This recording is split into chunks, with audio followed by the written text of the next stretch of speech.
PTI ने मुआशी सूरत हाल को नहायत तशवीशनाक करार दे दिया। फवाद चौधरी ने मीडिया से गुफ्तगू में कहा कि सनतों का पहिया जाम है, महंगाई बेकाबू, दहशत गर्दी का नासूर भी फूट पड़ा। मसाइल का हल इलेक्शन है लेकिन हुकूमत तैयार नहीं।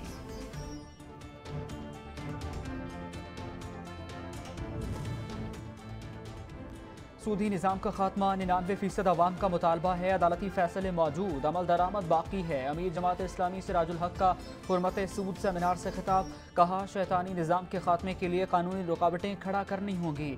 अदालती फैसलों पर दायर करदा अपीलें वापस लेना होंगी। वज़ीर ख़ारजा बिलावल भुट्टो लाड़काना पहुंच गए। कल बेनज़ीर भुट्टो की बरसी की तकरीब में शिरकत करेंगे। वीडियो पैगाम में बिलावल भुट्टो ने कहा, शहीद बीबी के विजन के मुताबिक अवाम की खिदमत करते रहेंगे।